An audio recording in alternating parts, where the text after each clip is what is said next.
Hello, hello, everybody. Happy Tuesday. It's Rochelle Archer here with Artful Leadership Coaching and Consulting, and we're here for another Artful Leader interview. And I'm excited. This is wrapping up my summer season. It's been such a great season of talking to so many powerful leaders working at the intersection of the arts, education, healing, social justice. And I think this is going to be just a perfect way to wrap up this season. Today, I've got a really special guest.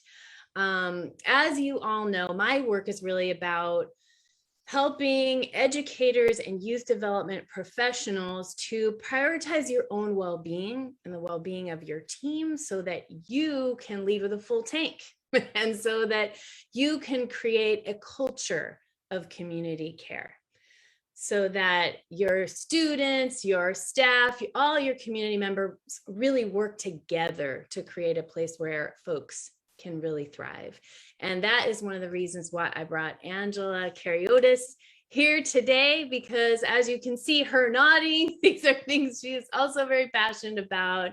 She's a culture worker and educator who is working with cities and institutions and students of all ages to really promote the better good through creative programming. And she's a performance artist and a poet and a teaching artist working in all kinds of really powerful, restorative, and healing-centered ways. And she's got some really cool projects to share. We met in Dr. Angela Acosta's Healing-Centered Education course. Woo woo. And I've been singing the praises of this course over the last couple of weeks. So if you have not checked him out, please do so. But without further ado, Angela, why don't you just introduce yourself, share a little bit about who you are, your work, and anything that's alive for you right now in this topic that I just threw out there. Welcome. Yeah, sure. First, I honor you, Michelle, and all of your work and everything that you're doing to tether us to each other and to always stay in community and in communion and in conversation. So thank you for extending the circle, and thank you for your fellowship. If you're not doing it, no one is, right? So that's so important to honor the people who are the producers everybody wants to be the host. Everybody wants to be the guest. Like, I'm so glad to be the guest, right? But you're the one, all the work that you're doing as a producer, which doesn't, we don't talk enough about in art making spaces, and we'll get to that. So thank you for everything that you do. Mm-hmm. So I'm a creative. I describe myself as a creative. I've always been a creative, and I'm lucky to do my work as a creative person. I am a working class poet. I am a first generation American. So those two identities rarely have the luxury to access art making, right? The time for it, the unpaid work for it. So I carry a heavy responsibility to make the most of my time and make the most of audience when I'm lucky to have it. So a lot of the work that I create centers those voices and centers working class art making is a site of resistance. Mm-hmm. I am a teaching artist. I've always been a teaching artist. I have a very new role right now. I have a little bit of a new position, but being a teaching artist still informs how I do my diversity, equity, and inclusion work in higher education. So I'm the new director of diversity and inclusion at Brookdale Community College in New Jersey, serving all of Monmouth County. So my heavy lift is to recontextualize community college as class solidarity. So now is like the time for that, for us to have that conversation and bringing in art making and teaching artistry and that teaching artist work to this diversity and inclusion role. Artists are the best ones to help have these conversations that all kinds of organizations and schools and corporations and companies and the boards, right? Everybody's trying to have these conversations. Have your artists, bring the artists in, artists who are comfortable with being uncomfortable, who work in ensemble, who work in collaboration, who work in story and witnessing and creating relationships. So artists are the best for this, and I happen to find myself in that position, but always as a maker and always in a classroom. Thank you so much for just centering how important the role of artists can be in changing culture. That's what we're about, right? And so I'm an expressive arts therapist, and now I do a lot of work consulting and coaching and teaching through the arts. And a lot of people go like, oh, what does that look like with adults? Or, what does that look like? And, people think often of folks who are working in the arts in this way as working with children or, and it really waters down the power of artists to reimagine, to work through challenging circumstances, to hold space for many voices, all of those things that are so important and so crucial to the changes that need to happen that our world is crying for right now. So thank you for the work you're doing and for bringing the arts to that space. So one of the things that popped out to me when I was reading your bio was when this project that you've been involved with, Walking the Beat, and this idea of ideating alternative cultures of care. And that just jumped out at me and as just such a lovely starting point today. And I was wondering if you could tell a little bit about what does that mean to you and some of the work that you're doing there? And let's just riff off of that for a little bit. Yeah, sure. But I want to riff off of what you just said too about you're right. I wanted to jump in and politely say, wait. So you were talking about kids, oh, the art making for the kids. That's a serious issue, how often we infantilize, right? Kids, even if they are infants, they, the thing about children is they have no power because they have not yet organized.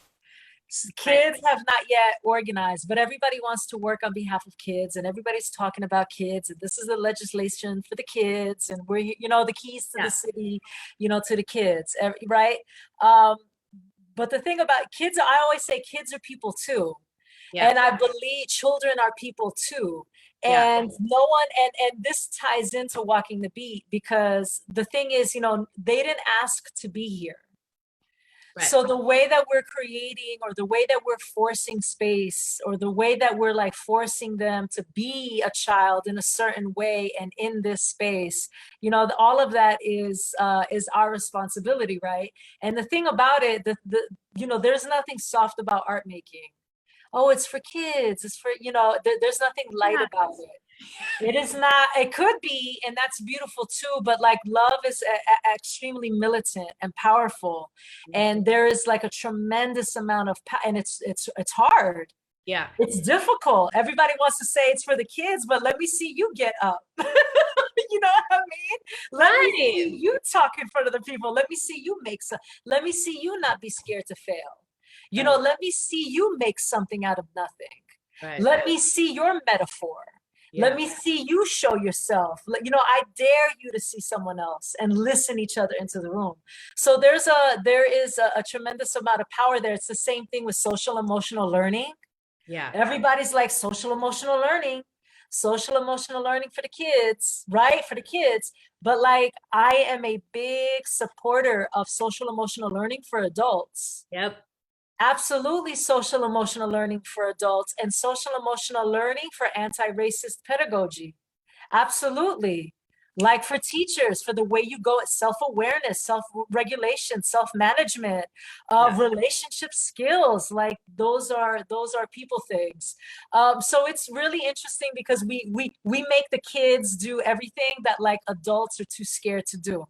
So Right. that's where I feel like that's what that's really about. And then we have Walking the Beat.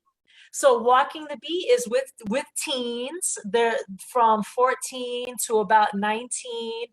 Some of our participants are alumni. They've been through the program for many years. So we have some college freshmen, college sophomores that are with us in program too, and police officers. So police officers are in our space. So they're not there, to bestow the knowledge or to work as mentors. They're there as artists, sitting side by side with the students. So they're on an equal playing field. So everybody's writing, everybody's telling the story, everybody's asking the hard question, everybody's in conversation, and everybody's performing. Yeah. Even the cops they're not just showing up at the cumulative event to clap. They're rehearsing and they're learning their lines, and they are relying on the teens for support of, where do I go? What does stage left mean? What do you mean? So we are learning, a culture of care is learning how to ask for help. Yeah. Normalize asking for help, normalize giving people what they need. So we started with, so we're ideating alternative cultures of care. Culture is the hardest thing to shift. Yeah. We could have activities, we could have like the things that we do and the things that we show up for in our events, but culture, it is the most among us will fall into culture or learned ways, culture, processes, and procedures. The way that we do things, those are the hardest to change. Yeah. Power has the power to shift it, but then like to change everybody's nervous systems, how we behave and how we do things.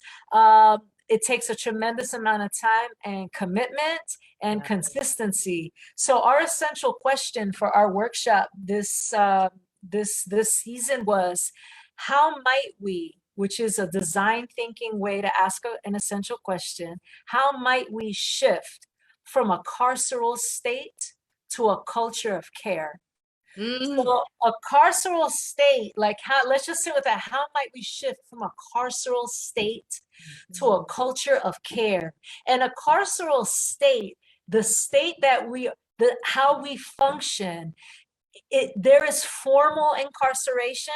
When you think of probation, ankle monitors, the drug testing, formal prison and jail, but that's a formal incarceration. A carceral state is incredibly efficient. A carceral state is incredibly efficient, and it is the state of people under formal control. Yeah. So a carceral state, I say in it, we say paperwork is the carceral state. Right. Like hello artists, the grants, you gotta apply 50 pages for like $125. Like every zero should be one page. Like they deter you from not only knowing about the opportunity, but being able to access it, and making it so difficult where you end up saying, just, you know what, forget it. Yeah. So that is like an example, different policies, dress codes. So we did really good where we worked together in workshop to identify all the ways that that we are confined. And just, seeing, going and then parsing the list and then working together to say, well, this is what it's like.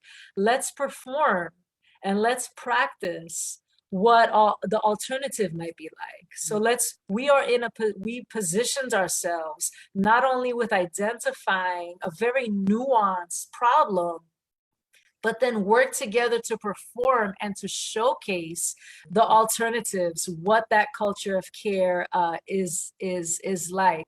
Tony K. Bambara says, the role of the artist is to make people fall in love with the revolution. So can we make people fall in love with these stories, these characters, these scenes of what cultures of care are like? So we could position power repower ourselves to make that reality so. Yeah. Oh, I just love all of that because it's so in line with some of the other conversations that we've been having this season about really getting ourselves out of the box that we're in, reimagining a world where things function differently, right? And so often when I talk to folks about things like police, or we've got that phrase defunding the police or whatever, and I think that it really so often is a lack of imagination, right? Of like, what could it actually look like if we all came together and co-created a culture that allows everyone to flourish? Like, and because we live with this belief that it's not possible because of the culture that we're in right now. It's almost like it's the water that we're in, that we think this is what we live and breathe on, but we don't realize we could live in a different bowl, a different water. Thank you for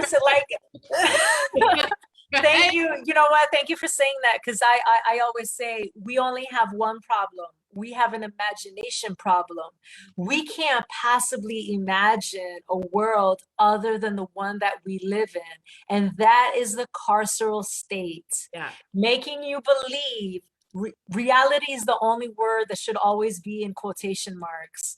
You know, the carceral state makes you believe that reality, even though, you know how people say, well, that's not reality, you know, as if it's something to be proud of, right? Like reality is this dark, hard, terrible place. That's not reality. This is right. You know what I'm talking about? Like, it's not real unless it's terrible. Like, that's what reality is. Well, that's the carceral state, making you believe not only that this is the way that it is, this is the way that it has to be. And the worst lie is that this is the way it's always been. And that is absolutely not true. Like, human existence, like the timeline of the world is super intense, but like the way, you know, our capitalist regime empire, like the way that we are living is like a tiny, tiny sliver. A transactional extractive economy has only existed in individualist society, has only existed in this way for a very, very, very short time. So it doesn't have to be the way that we will always live. I feel like part of these conversations are about approaching a paradigm shift, like a different era, right? Like a different era in history. I hope we're leading up to there. But yeah, one thing that I know is that imagination is not something that can be done alone. This is why community is so important to this work. Otherwise, you know, I'll be yelling at the clouds, right? And it gets very lonely that way. So you need people who dream like you, who want to co-create like you and with you, and take the next most elegant step. Right? The way Adrienne Marie Brown describes what is the next most elegant step that we could take with each other, and somebody who can believe, you know, like all artwork, right? When you create a piece of artwork, you got to share it with people who love you first. That's what one of my mentors said. When you write that new play, or when you have to do that reading, you gotta share it with people who love you first, so they could love up, you know what I mean? It could be all this, and before you get ready for that creative distance that is required for you now to function as an editor, right? For you to honor that piece of work with with a critical eye. Well, it's the same thing with imagining how the world could be and how we're moving, how we move together in it, right? People who are part of your tribe, people who can I'm not talking about like the choir or you always got to agree with me. I'm not talking about no conflict. Absolutely not. Conflict is an opportunity, but you want to be able to be with people that you could work together on this ideation and who believe in a way forward. We could fight and we could wrestle about how we're going to get there, but we could still do it lovingly and believe in the possibility of something other than what it is that we have, because this is clearly like there's so much of it that's not working. Right. And it's okay to say, like, feedback is a gift. Like, this is not working, world. You know what I mean? This is not working for everybody. And if it's not working for everybody, then it's not working for anybody. So collaborators. Yeah. This is another art note. Robbie McCauley says, famed performance artist Robbie McCauley about collaboration said, never work with anybody you don't like.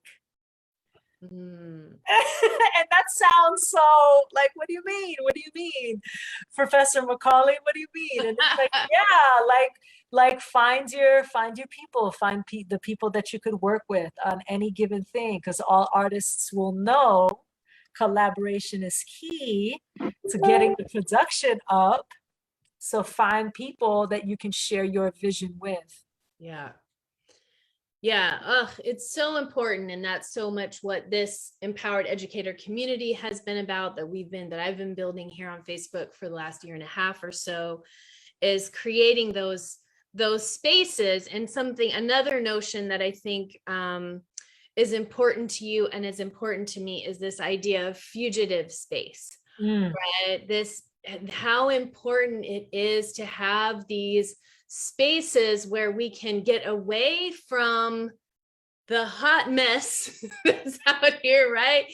And we can have these sanctuaries. We can have these spaces where we can come, where we can show our tender underbelly, where we can cry, where we can rest, where we can create with the folks that we feel safe and brave with, and invite others to come there. And then in that space, also reimagine what else we might be able to do when we step out of the fugitive space, But I feel like, and I know that that's part of the name of the company of young people that you're working with too, right? So important. Yeah, so our title, so Walking the Bee had 2 iterations this season, one in Los Angeles, and that play was called Blackout 2021.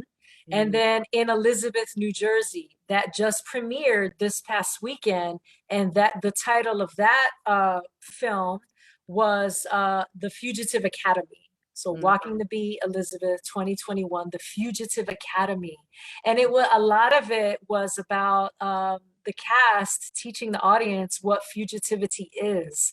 I am thankful to learn about this concept of fugitivity, an act of defiance, a refusal to play along. So the thing about students, like and even now I'm working in a college, the idea of student success, right? You hear that all the time, student success, future pathways. We have this language for the Fugitive Academy, the cast, they're in high school, early college too. What success looks like, how prescriptive it is. And I'm thinking about, and I've said this before, the idea of valuing somebody based on their ability to adapt in an abnormal system. That's why I have a problem with the idea of resilience. And I hate the language of grit, because it's like grit, my ability to withstand pressure by design, my ability to evolve in the way to withstand oppressive devices and constructions by design. And fugitivity is not even, it's like the opposite of what I was used to growing up with, like, gotta be successful, or this is what you gotta do to succeed, or you can do it, put your back into it. Like, you can do it, put your back into it. Hit the ground, like, especially with artists and art making, like, gotta hit the ground, gotta hit the pavement. I'm on that grind. I'm on that hustle. I'm working 100 jobs, trying to piece a life together. Look at me. Artists are the only career path that are rewarded with more work. Everybody else gets rewarded with time off. But, like, where's the the artist on vacation saying, no, I won't take the gig. I actually don't want to do that. Or, I don't, it's always like, moving on to the next thing, the next thing, the next thing. And fugitivity, and talking about this with the students, is just a refusal. It's not even an argument. It's not even fight. Like, I love it. It's not even trying to convince anybody. It's just running away from it and like chasing your spirit, the way Fred Moulton describes and contextualizes fugitivity. It's just, I can't, like, I wish I learned the concept when I was a much younger artist. That definitely, I pinned my quality or my success or so much on how much I was doing and who I was in front of, and all of these markers, these things you have to tick off. Like I would have allowed myself the pleasure of making if I knew the concept of fugitivity earlier. So now, like, for me, I'm inviting myself to think about, well, how do I practice fugitivity? Can I not? Or even in the space that I'm inhabiting now, how can I operationalize fugitive values? And I'm looking at, and I'm trying to find that out. Like, is it boundaries? Is it having a clear, I don't know. Like, that's what I'm like, can I still practice fugitivity? What does it look like for me? Yeah. How can I inhabit this ideal? How can I hold it close? How can I rely on it for relief? What can I do to always remember it, to always call on it, and to run in that path and in that direction? I'm lucky. I learned so much about fugitivity in our class, in our practicum, and in our primer course. I have to name Dr. Bayo Komolafe here, and listening to his work about fugitivity and defiance and refusal and against normativity and modernity. So I'm lucky for that. Dr. Gingrich Philbrook talks about the myth of the inarticulate artist unable to frame the work. So, like, these classes, this continuing education, the fugitivity as a language, as a terminology, just the power that it gives me as an art maker, and as a person living in a world, being able to call on a practice and a language to help contextualize some of what I'm feeling. Yeah. That was a lot. That was a lot. Like, how are you being a fugitive today? Well, I'm refusing.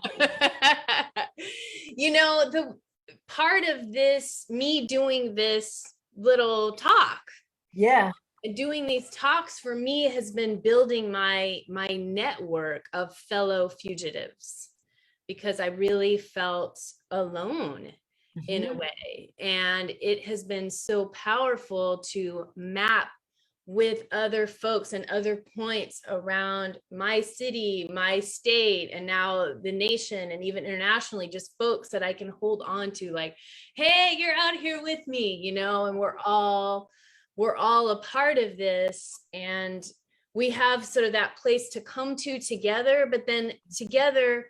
And this kind of loops back to what we were talking about reimagining culture, as each of us shows up in a different way and creates these moments with our students, with the organizations we serve, with the communities we serve. And we have these moments where something different occurs and something different is possible. The more those happen, the more we shift our notion of what's possible. And we, reframe that reality. And so that's just a huge gift to me, to be able to connect with others who are doing this work and know that we're not alone, and know that together we are making a massive ripple effect and that we can touch, lean into each other, even across Zoom calls or wherever we are, right? We've never met in person, but we're bound by our commitment to this work and our vision of a different world and the work that we do to bring that to life. So that's what came to mind in response to all of that. And that so all of this, I always want to leave people or invite people to think about, because in that, it's like, well, what can I do? Right? Yeah. Everybody's like, well, what can I do? And when I think about teachers, educators, teaching artists, for me, a teaching artist, I'm in and I'm there for a very little, and then I'm out, right? Yeah. So it's very easy for me to say, well, what does it matter? Or I'm not doing enough, or I'm going into school and school is the state. Right. Education system is the state. And so it's real easy to get I don't know, unsure. So I would say it's so important to remember, because you said a lot and there was a lot of repowering in what you said. There's always time, because a lot of people are going to be like, well, I don't have time. I don't have time for fugitivity. I can't incorporate that in my syllabus. You know what I mean? No, there's so there's always time, and there's always opportunity. It's just a matter of everything that you have access to. You can just shift. Or the way that you move through your work, or even the ethos of what you do and the way that you do it. Even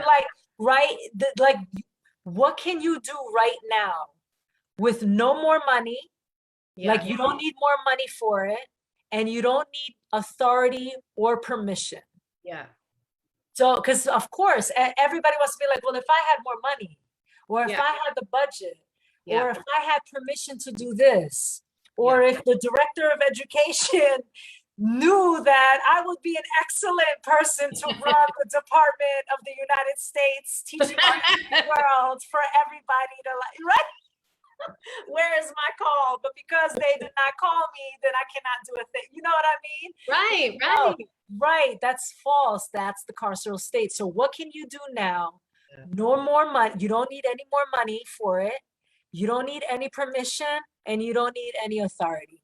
Mm-hmm. Where do you have the power to integrate and incorporate the shifts that we all want, that you want to see? And if you thought about it, if all of us took a second, people have a tremendous amount of power. Everybody has a tremendous power in the conversations that you have, in the salutation that you give, in any space that you walk into, in any committee that you're a part of, in any volunteering that you do with any person that you love and live with. There are spaces where we have tremendous amount of power. Sometimes we don't see it. Sometimes we don't name it. Or sometimes we've been forced to believe that these larger things have to exist before that. Right. And that's not true. And we also can't wait for it. Right. We also can't wait for it. We can't. And in so many of my learnings about this work, I feel like culture and policy and all that systems happen last, right? And I'm thinking of the work of Dr. Sean Ginwright, who talks about, grounding in individual healing first, and then focusing on interpersonal healing. And then when we've come together and we have this community culture of care, then we can start reimagining together what systems and policy and culture we want to create together. But it really starts with our ways of being. And Maria Tan and I talked about this a lot last week, about that question of what do I do? What do I do? We always think of we want to take action, and obviously we will take action, but we start with grounding in what are my ways of being? Who am I committed to being in this world? What kind of leader am I committed to being? And what are the ways of being that are going to support that are going to ripple out and emanate that vision out to the folks that are in my classroom or in my committee or in my meeting or my board of directors or whoever it is. And that's where we get to link up with others as well, you know, and that's all the stuff that doesn't cost any money. It costs some effort. And some self-awareness Yeah. and some self-interrogation. Yeah. You know, it's a lot easier for me to tell, you know, other people what's wrong with them. Oh yeah. You know what I mean? I love, like, you know, but Don't do that. Yeah. yeah, but like self-reflection is so hard. Like, I feel like too, the pandemic like forced us to sit still, and that was a real problem for a lot of us. We Yeah. literally didn't know what to do, and we didn't know how to be around the people that we were closest, and we didn't know how to be still. Yeah. At all. And that was very jarring. And there also has to be the shift of you working on yourself Yeah. is the work. Yeah. And there's nothing selfish about that. And there's nothing, you know, closed about it. There's nothing small about it. You know, if we are real, and if we believe, like, everything that we're talking about culture and about paradigm shift and about like forward movement, it's like the re-indigenization of the self. Like, you're gonna have to honor nature, right? And the natural world, right? So humans, not, if we can understand that we are part of this ecosystem, so you're doing the due diligence of taking care of the ecology of the self and making sure that the ecosystem of the self is right. Like, you are, otherwise, like, what seed are you planting if it is an unhealthy seed? Like, you can't possibly show up and show out and that be sustainable for a lifelong intergenerational commitment, is what we're talking about here. So you have to honor, like, your own pleasure, and seek pleasure in that, and joy in something that only you can see, that you inhabit.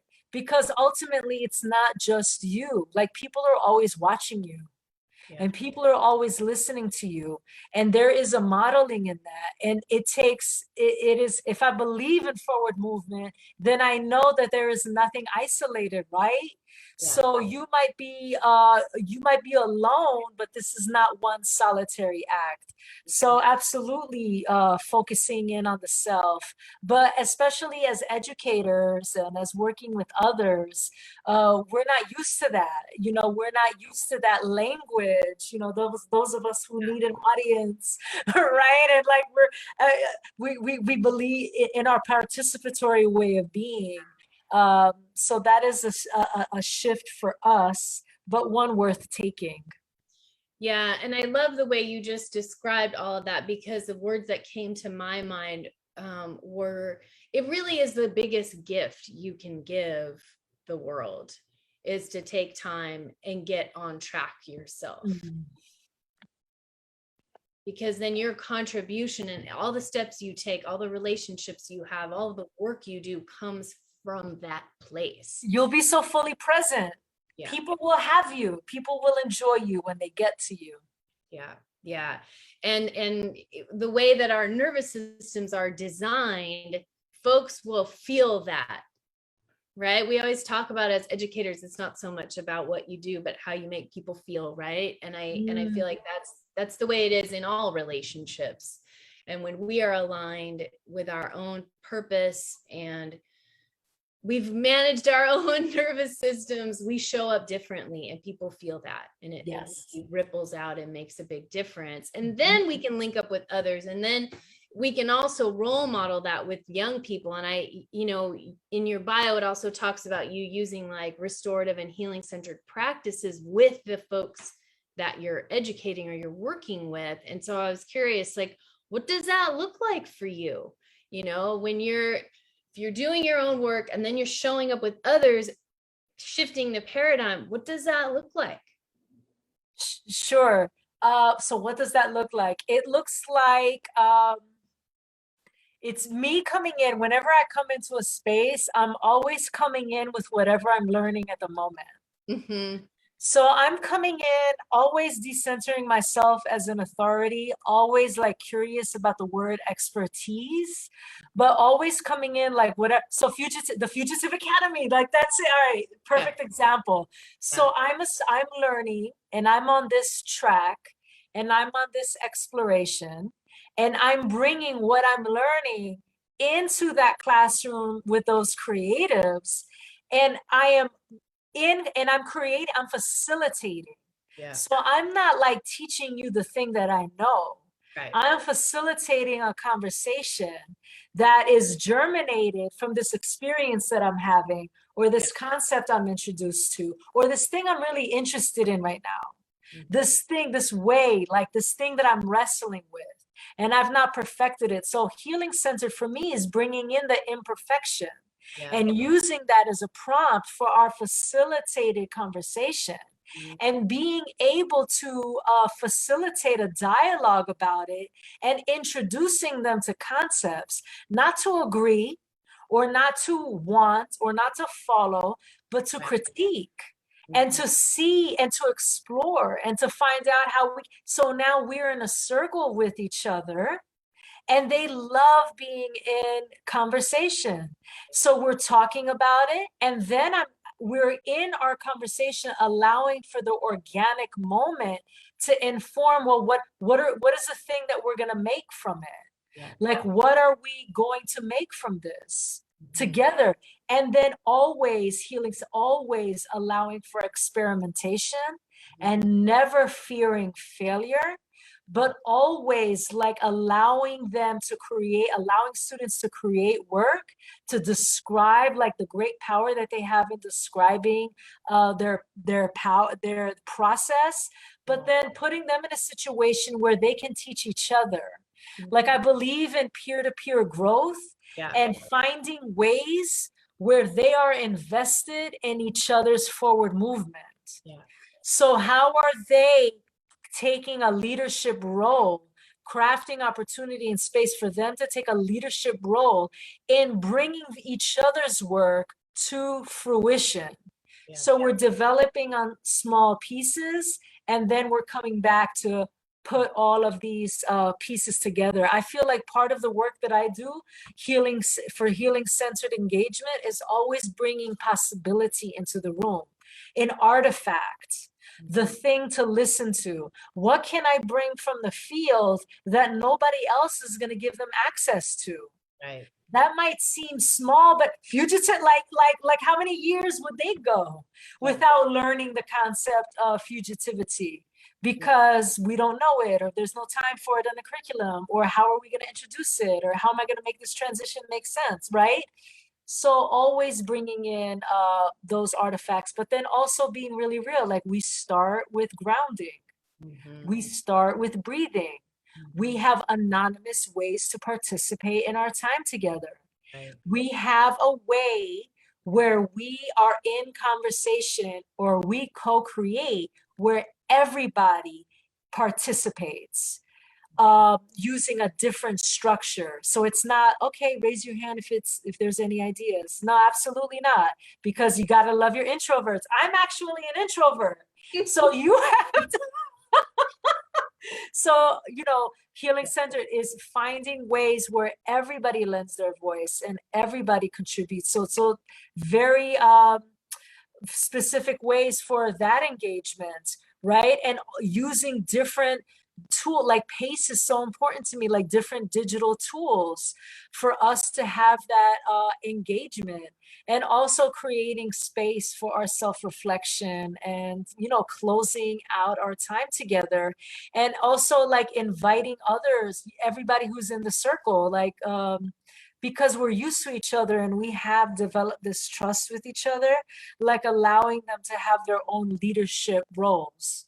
Right? Like asking them, what are we going to do? I need y'all to figure it out. And they'll take, people build like a muscle. The heart is a muscle. If you exercise it, it will grow. So, I don't know what to do here. Y'all figure it out and come let me know. So really working with them with the respect of collaborators. So how I would work with you, right? Like respect as a collaborator and offering that same kind of respect and wrestle and energy and extending that to them. Yeah. Yeah. I appreciate you describing all of that so much, because that is so how I work. And sometimes I don't always even, when you work in these creative ways, sometimes it's tough to even describe it to people who don't do it. You know what I mean? Like putting language to how this looks and what it's like to facilitate a process Yes. rather than to run a process. And for me, I feel like it's so empowering when we come in and we're a part of the process rather than leading the whole thing. And that has always been my first approach with young people. When I worked at a school for over 22 years for youth impacted by homelessness. And it was my job to teach community building classes and run, therapeutic arts groups. And I would walk in and be like, okay, if it was your job to create a class where young people leave feeling more connected to each other, feeling safer, feeling excited to be here, what would you do? And they would, I'd break them up into groups and be like, what do you want to do? And this team would be like, we want to do a dance, and we want to do a skit, and we want to do, we want to make bracelets, or and then we would create a whole curriculum around the things that they wanted to do, and they led these different pieces. And then we would have some sort of art show or performance or poetry slam or whatever, but it was completely came from them answering the question that we wanted to answer in that course. And it's the same way that I work as a consultant with organizations. I'm like, what are the outcomes that you want? Okay, how do we do that together? I'm not going to come in here and dump some process on you. We're going to do this together. I don't have all the answers. You know your organization, you know your challenges, but you also know your resources. And so how do we, maximize those together to get through this process? So yeah, I really appreciate you kind of like outlining that whole process. I'm like, yes, anybody who has questions, this is how I do it. Yeah, it's relying on the wisdom of the people in the room. Yeah. Yeah. And believing that they have the capability to solve their own problems. Absolutely. So always you got to have the people in the room from the beginning, and Yeah. they are the keepers, and they know what is best for them. Yeah. But that you have to trust them. Yeah. And we're not like, we're not used to that. Everybody wants to solve everybody else's problem, or everybody's like selling the thing that's going to like help you do whatever you need to do. And that's not true. Like, that's why I say expertise, like expert, like that word is, I never want anyone to describe me as that. And I never want to, like, I know I have a certain kind of experience and I get that. But like the idea of expert and expertise is what we sell each other out. Right. Because relying on that, I'm going to go hire this person from here to come in here to fix the thing that's going on here. You'll never get buy-in. You'll destroy all of the trust. You won't have any sustainability. And then at the end of the day, power is going to say, well, we tried it and it didn't work. And the problem is with the community. Right. That is absolute harm. Yeah. Yeah. Yeah, absolutely. So, all right, teachers, work together with your students to co-create those rubrics. Work together with the students to co-create what's on the syllabus. Like I did a lot with my students. I'm like, what should I do? They're like, well, the class, you should actually do some more of that. And I'm like, okay, more assignments. Because they're like, yeah, Professor K, I think you could do a little bit. Yeah, I'm like, okay. Or hey, you know what? Let's work together. Like they will give you feedback on what they need for the learning that you're trying to get to. Absolutely. Yeah. And then it belongs to them. And then totally responsible for it, and totally with it, and total absolute buy-in, and total, you don't have to convince anybody of anything. All you have to do is show up like this and enjoy everything that you facilitated. Yeah. Will you show them your sweater? Ladies and gentlemen. I'm so, I do it just to be like, without walk around the office like. Exactly. Well, I feel like we could like have. Okay. Yeah. Thank you for We this. could talk forever, but if there's anything That's that right. you want to say, just in closing, like a final message for, the folks out here working with young people, what do you wish they knew? Everything you do matters, that you are being watched. Like, I can still tell you all of my teachers and all of my mentors. I can't like that like, think about all the people that impacted your life. All of us will be like, oh, 30 years ago when I met, and we'll tell it like it was yesterday, with deep love and affection. And that person that we name is part of our teaching lineage. So you are part of that lineage that helped grow you. So you are extending that work to the students that you serve, that you are giving to, and you are making that much of a difference. And everything that you do matters. I wish you ease. I wish everyone softness. I wish everyone slowness. I wish everyone support and calm, and just a steady baseline, and to give themselves what it is that they need. Just like they'd be so ready to give a student or someone else, give yourself what it is that you need in this moment of ease. And as we open up, whatever that means, right? As we open up to just walk slowly and carefully and steady and not rush, and just allow yourself to move at a heartbeat's pace. But thank you so much, Rochelle, for everything. Thank you for the space that you've created for me and for the community. And thank you for this work. Thank you so much. As you were talking, I found myself just taking a breath. So I hope all of you listening do the same thing. Thank you so much. I look forward to being in community with you more often. Thank you for the work you're doing, and we will be in touch, and we'll continue to ripple out this powerful message to the world. Thank you so much. Thank you. Take care. Bye.